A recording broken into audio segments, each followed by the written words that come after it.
A continuación vamos a estudiar el transformador de corriente, en donde en la figura se puede ver la representación esquemática del TC, el cual se lo conecta en serie con el circuito primario. Además, se observa que el número de espiras del primario es menor al número de espiras del secundario.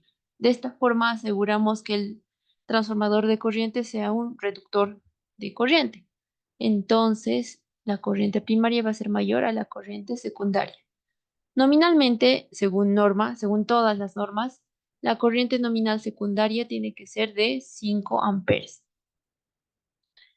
Es decir, si por ejemplo tengo una corriente nominal de 20 amperes en el primario, en el secundario tengo que tener 5. Si tengo otro TC de corriente nominal 100, en el secundario debo tener 5 amperes. Y así sucesivamente. Sin embargo, los TCs nunca van a operar a corriente primaria igual a la nominal, en la realidad. ¿Por qué? Porque hay el peligro de sobrecargar el TC y esto conllevaría a errores en la medición, por lo que esto no se quiere. Si es que pasara esto, habría el riesgo de que la corriente secundaria sea mayor a la corriente secundaria nominal, es decir, mayor a 5 amperes. De esta forma estaríamos sobrecargando el transformador. Por lo tanto, normalmente los TCs se sobredimensionan, es decir, la corriente primaria va a ser menor a la nominal. De esta forma, la corriente secundaria va a ser siempre menor a la nominal, menor a 5 amperes. Bien, ahora vamos a estudiar por qué se dice que el transformador de corriente opera casi en cortocircuito. Vamos a analizar este esquema. En la realidad, esto es lo que vamos a ver normalmente. El primario ya sin ninguna vuelta. Como no tiene ninguna vuelta, el número de espiras del primario directamente va a ser 1. Y luego en el secundario con sus números de espiras. Luego acá tenemos la resistencia de los conductores secundarios y la resistencia de la bobina amperimétrica. En este caso, como habíamos visto anteriormente, la bobina amperimétrica, la resistencia de la bobina amperimétrica tiene que ser próxima a cero, es decir, muy pequeña, unos cuantos ohmios, porque de esta forma se asegura que el consumo propio de esta sea próximo a cero, ¿no? Este es el consumo propio del instrumento. Entonces, esto es pequeño. RA es pequeño y por lo tanto la impedancia de la bobina ampermétrica va a ser pequeña.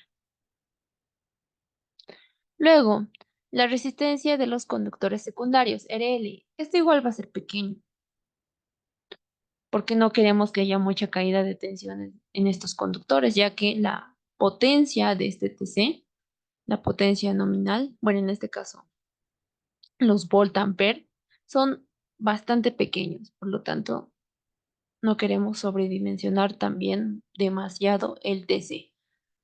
Esto lo multiplicamos por la corriente secundaria y de esta forma obtenemos la tensión secundaria, ¿no? Esto habíamos dicho que es muy pequeño.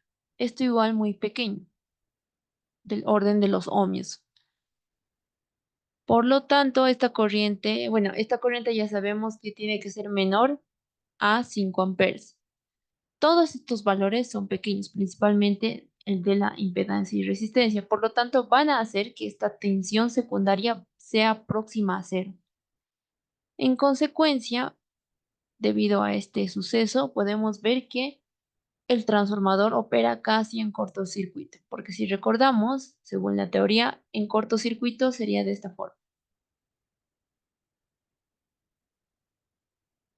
El secundario está cortocircuitado, por lo tanto la tensión secundaria es igual a cero. Nosotros habíamos visto que en el TC la tensión secundaria es próxima a cero, por ello es que se dice que el transformador de corriente opera casi en cortocircuito. Ahora veremos la carga. La carga del TC o Burden está compuesta por la impedancia de los instrumentos y la resistencia de los conductores secundarios. Puede expresarse en volt ampere con el correspondiente factor de potencia. Bien, esto lo vamos a ver más adelante con las especificaciones del TC. Y esto igual, los transformadores de medida con carga cero. Al igual que en los TPs, la relación nominal, la relación de espiras y la relación real, en el transformador ideal, estos tres son iguales. KC igual a KR igual a KE. Sin embargo, en el real, esto no se cumple porque su rendimiento ya no es el 100%, sino el 99%. Por lo tanto, KC va a ser próximo a KR. La relación nominal sería esta, la mayor, la corriente mayor sobre la menor, acá el número de espiras mayor sobre el menor, y la corriente real sobre la corriente secundaria. En este caso, este va a ir cambiando constantemente. Esto es constante y esto va a ir cambiando constantemente según la carga. Luego podemos definir el factor de corrección de relación. Este factor es similar bueno, casi básicamente la misma fórmula, solo que cambiados los símbolos. En este caso, la C hace referencia a transformador de corriente. Y para hallar lo que es la corriente primaria, tendríamos que multiplicar este factor de corrección de relación por el KC por la corriente secundaria. Esta sería la fórmula para hallar el valor, por así decirlo, verdadero. Sin embargo, este factor de corrección de relación no lo conocemos.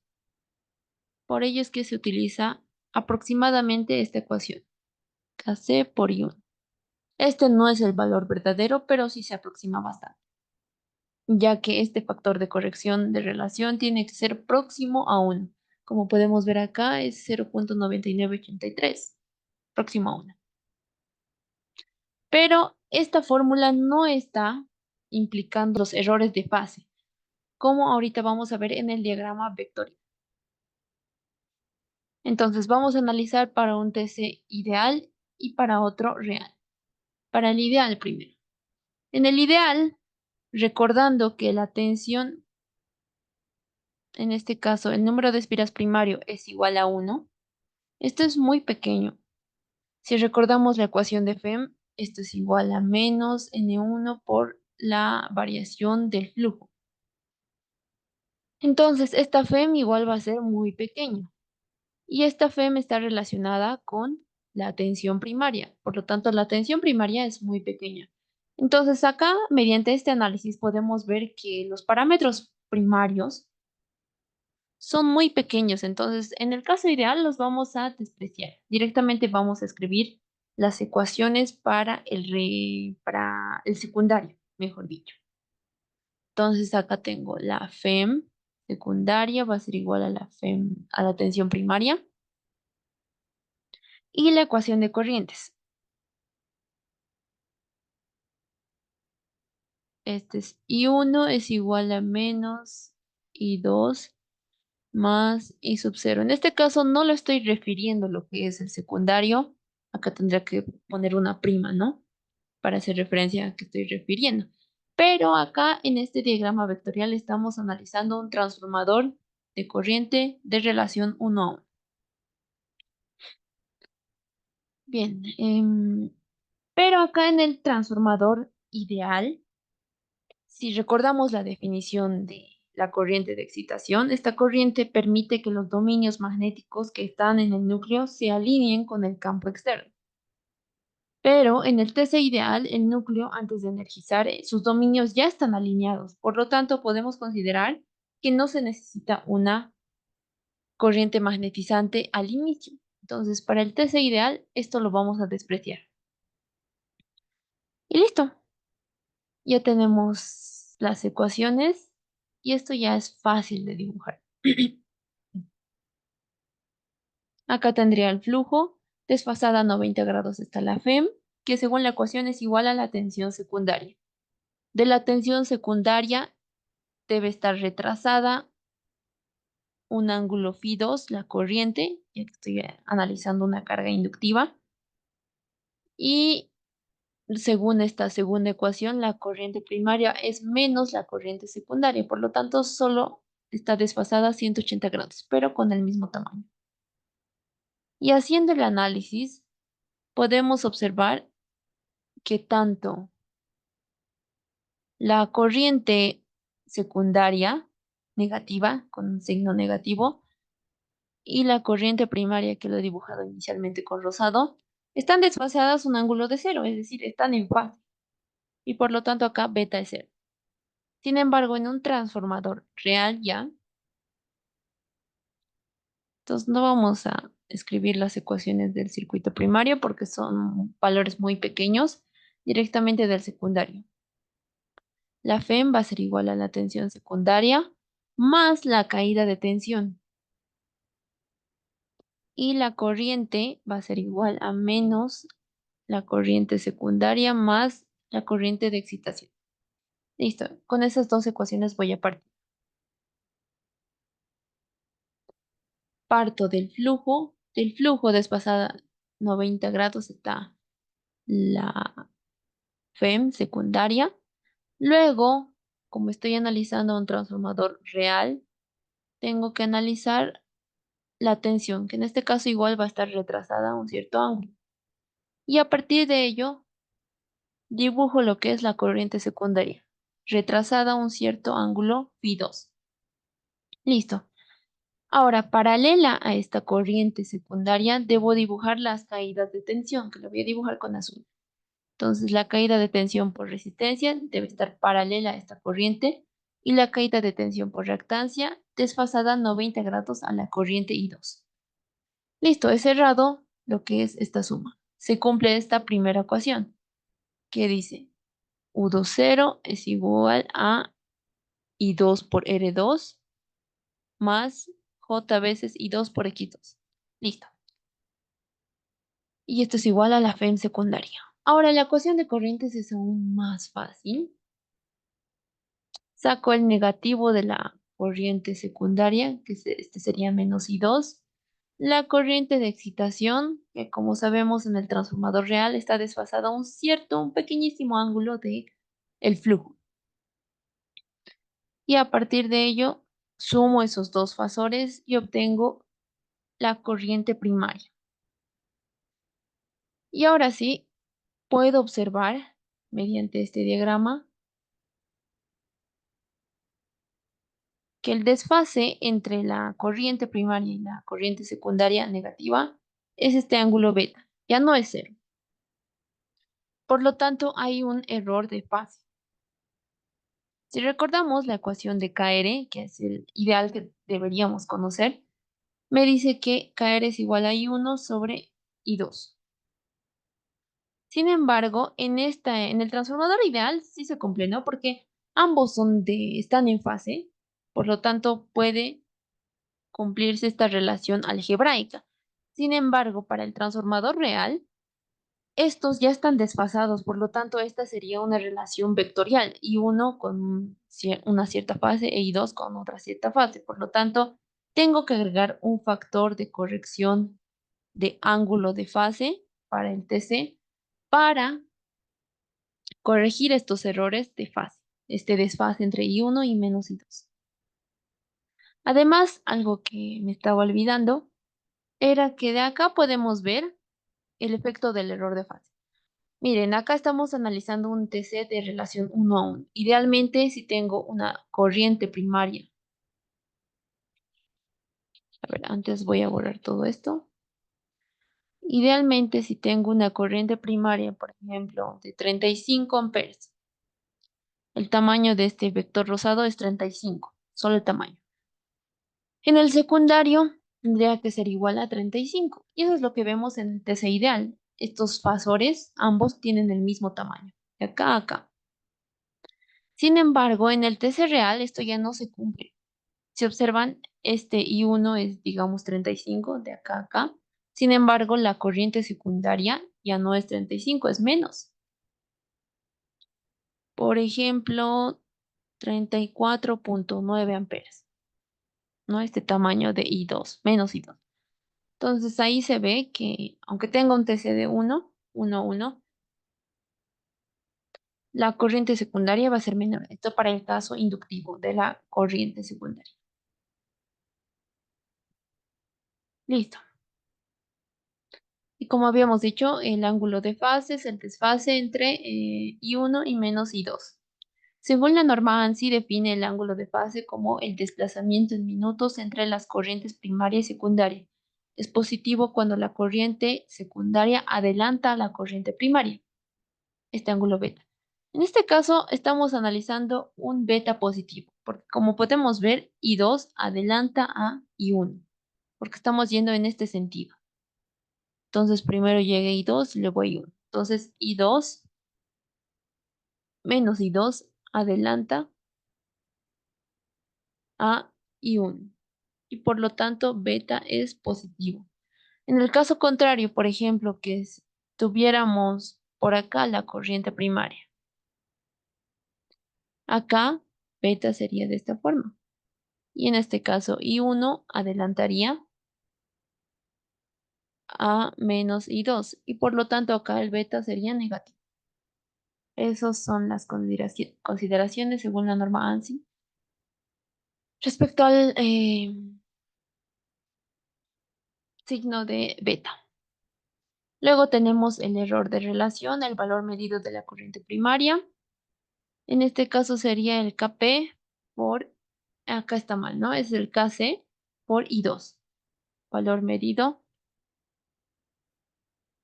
Kc por I2. Y el valor verdadero, que claramente no lo conocemos, va a ser igual a I1. De acá realizando similares simplificaciones como el TP, algebraicas, vamos a obtener que el error de relación lo obtenemos de esta forma. Luego, variaciones del error de relación y ángulo de fase. ¿Qué pasa si aumentamos la carga secundaria? Primero, vamos a volver al esquema de este. Y aquí cabe recalcar que I1 está definido por la carga, por los motores, etcétera, del circuito primario. Sin embargo, I2 es el reflejo de I1. I2 es el reflejo de I1. Por lo tanto, si I1 es constante, I2 igual va a ser constante. I2 solo depende de si cambia I1, no depende de la carga secundaria. Entonces, imaginemos en un inicio que solo tengo un amperímetro, por ejemplo, de ZA. Si calculo lo que es la tensión secundaria, esta va a ser igual a la corriente secundaria por la impedancia del amperímetro más la resistencia de los conductores secundarios. Ahora imaginemos el siguiente caso. He aumentado un batímetro a la medición. Entonces, primero acá tengo el ZA inicial y luego la bobina de corriente del batímetro. Este es ZA'. Entonces, dibujo, o bueno, escribo la ecuación de la tensión secundaria. Este va a ser I2 por ZA más ZA' más RL. Listo. En ambos casos, quiero que esta I2 sea constante, porque suponiendo que la corriente primaria es constante, I2 para cualquier caso debe ser constante, porque estoy modificando la carga del secundario, no estoy modificando la carga del primario. Entonces, en ambos casos es constante. Y acá lo que difiere es simplemente la carga. Acá hay menos carga y acá hay más carga. Por lo tanto, acá va a haber menos tensión y acá más tensión. Por lo tanto, podemos concluir que cuando aumento la carga sube, la tensión aumenta. Y sabemos que la tensión secundaria depende de la FEM. Por lo tanto, la FEM secundaria aumenta. Y si crece la FEM, también crece el flujo. El flujo entonces va a aumentar. Pero el flujo depende de la corriente de excitación, por lo tanto, la corriente de excitación igual va a aumentar. Y de esta forma podemos ver que un incremento en la carga nos va a significar un mayor error de fase y un mayor error de relación, porque más corriente de excitación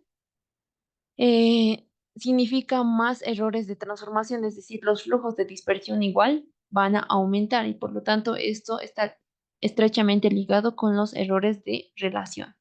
Por lo tanto, al aumentar la carga tengo más errores de fase y de relación. Esto se puede verificar en un diagrama vectorial, pero eso no lo voy a realizar. Simplemente ustedes pueden comprobarlo que al aumentar el tamaño de este fasor, acá estaba el flujo, ¿no? Realizan el mismo diagrama fasorial que habíamos hecho anteriormente. Este sería el inicial y luego acá lo aumentan el tamaño. Este sería su nuevo I2. Van a ver que el beta va a crecer, el error de fase. Bien, ahora vamos a analizar la corriente primaria. Recordando lo que es la curva de magnetización del acero, que es de esta forma.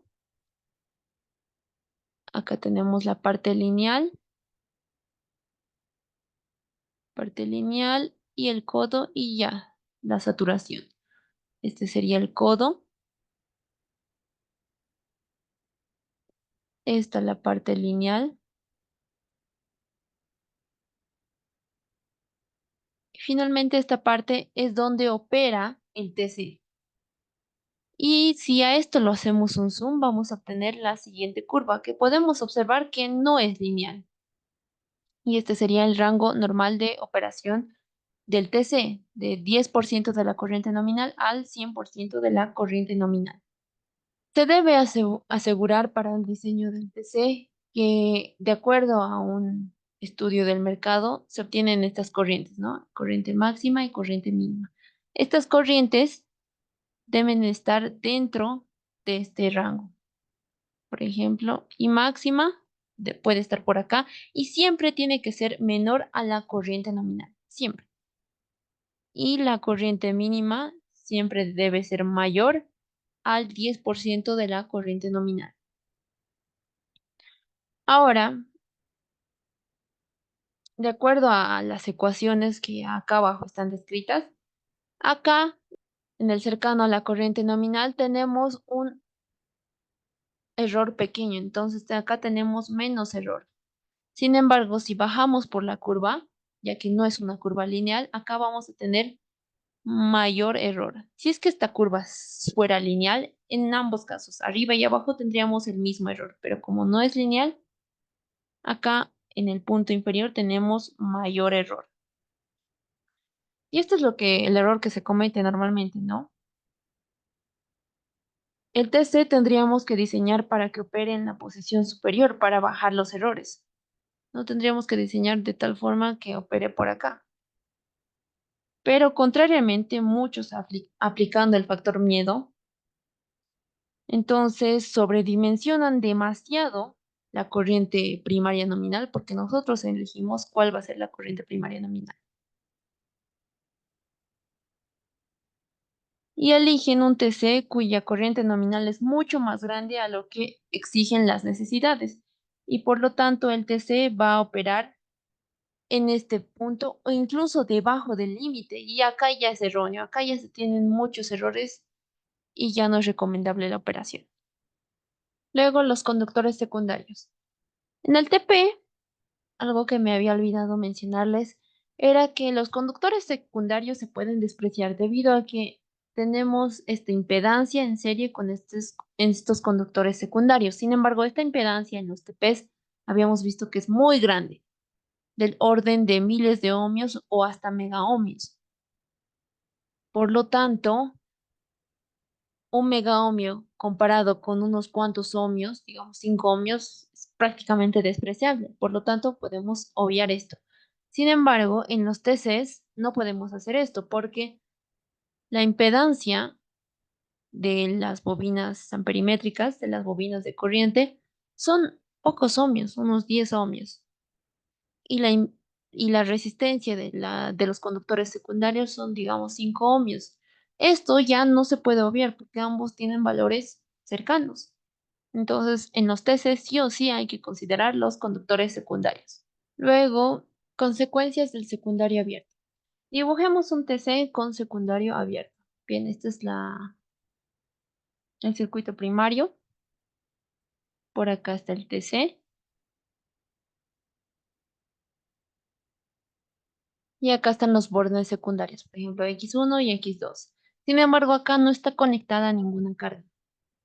Por acá va a estar circulando I1 y por acá I2. Pero en este caso, como está el secundario abierto, I2 es cero. Entonces, si recordamos la ecuación de corrientes, la corriente primaria es igual a menos I2 más I sub 0. Sin embargo, esta corriente secundaria es cero, por lo tanto, I1 es igual a I0. Si analizamos esta ecuación, la corriente de magnetización idealmente tendría que ser 1% de la corriente nominal, es decir, muy pequeñita. Sin embargo, al igualarla con la corriente primaria, estamos diciendo que va a ser demasiado grande. Si dibujamos la curva de magnetización, que teníamos lo siguiente. El rango de operación normal del TC era en esta parte, ¿no? Sin embargo, ya que estamos aumentando la corriente de excitación, entonces va a llegar hasta acá, por ejemplo, puede hasta superar el codo.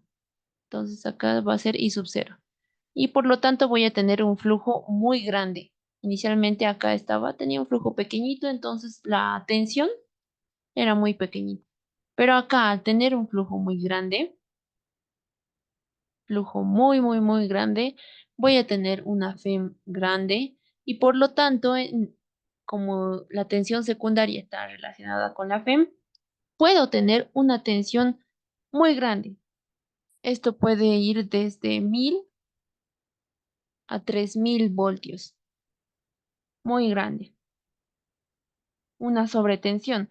Pero esto depende a qué hora lo he abierto el circuito, ¿no? Porque esta corriente depende de la carga a la que esté conectada. Por ejemplo, si lo he abierto en el periodo de consumo bajo, esta corriente primaria va a ser pequeña nomás, pero sí que va a haber una tensión grande, ¿no?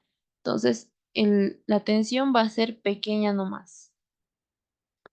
Pero si, digamos, lo desconecto en el periodo de alto consumo, la corriente, en este caso, ya es mayor.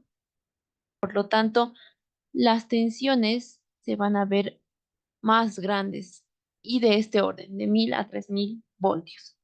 Y esto pasa aunque sea en un segundo, aunque desconecte la bobina de corriente por un segundo y este quede abierto y cuando se intenta conectar se ve un fogonazo, un arco.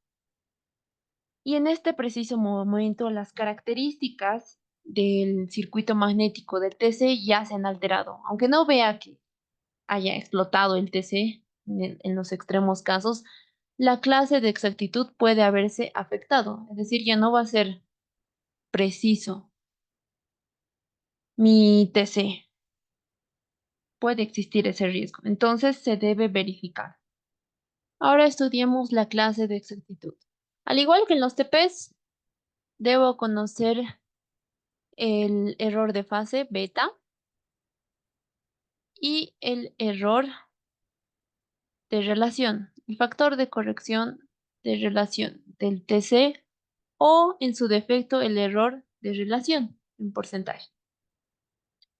Cualquiera de los dos conozco y puedo obtener esta curva. Bueno, puedo entrar a esta curva. En este caso tengo dos paralelogramos principales. Vamos a analizar simplemente la clase 03, que es para facturación. Vamos a tener primero este paralelogramo grande. Acá está 03, 03B, ¿no?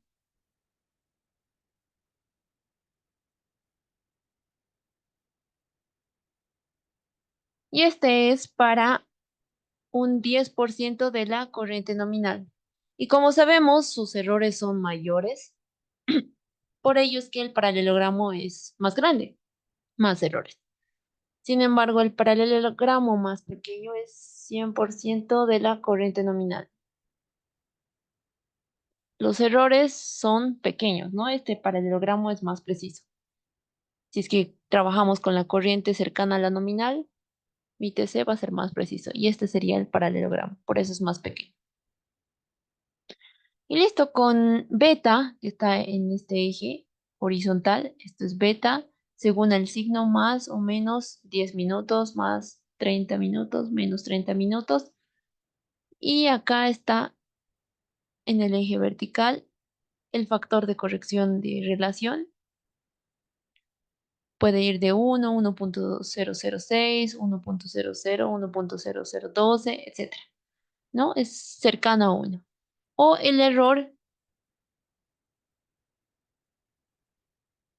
de relación en porcentaje, que este debe aproximarse a 0, menos 0.2, 0.3, 0.6. Entonces, por ejemplo, si tengo un beta de menos 10 y un factor de corrección de 1, por ejemplo, acá estaría mi punto y tengo que verificar si es que mi TC es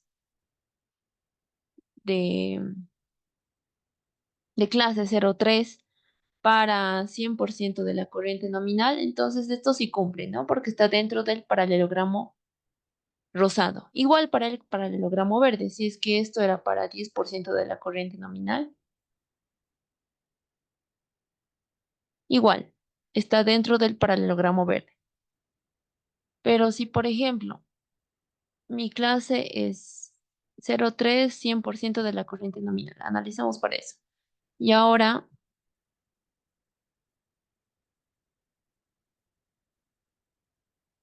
mi desfase beta es menos 30 y mi porcentaje o mi error de relación es 0.3. Estaría en este punto. Este punto está fuera de la clase 0.3 para 100% de la corriente nominal. Por lo tanto, ya no cumple con su exactitud.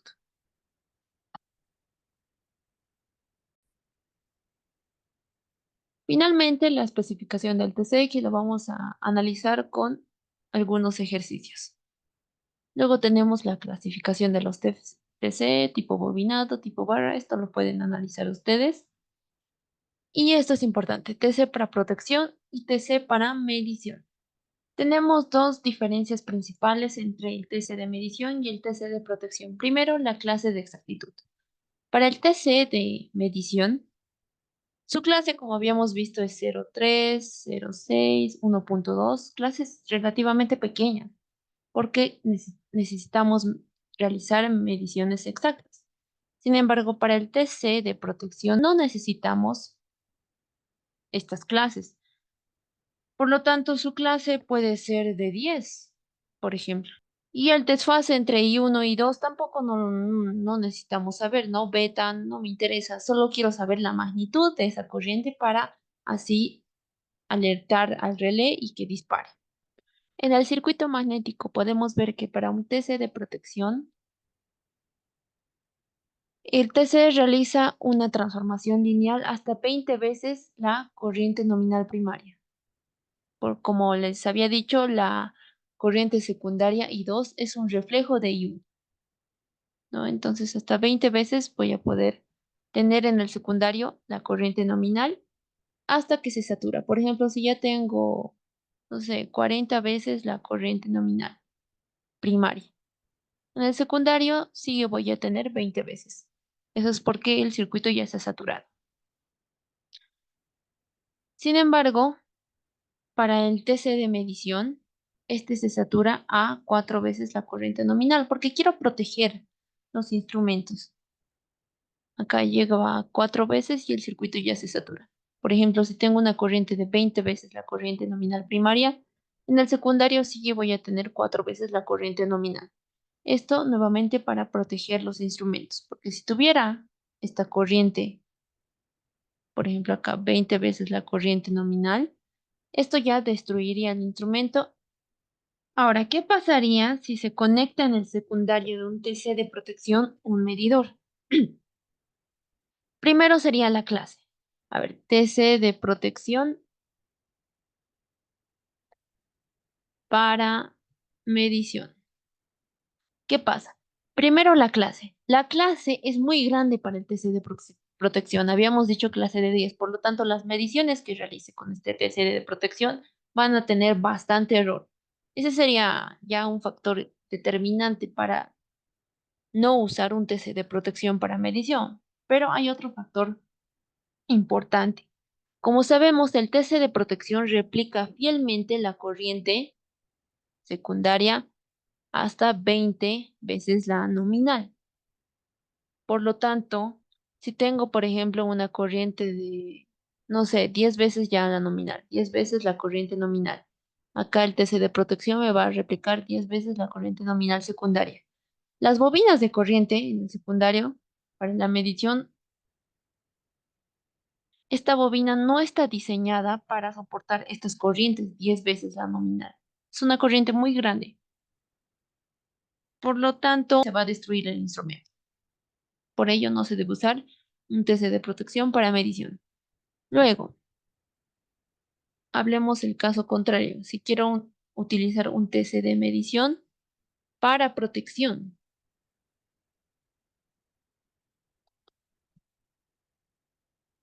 En este caso, por ejemplo, tengo un cortocircuito y mi corriente es, por ejemplo, 20 veces la corriente nominal primaria. Sin embargo, en el secundario voy a tener 4 veces cuatro veces la corriente nominal.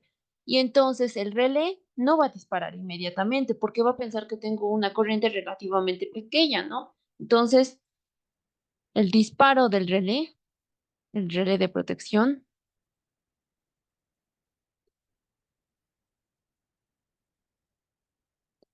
va a ser lento. Y hasta eso probablemente ya se destruya.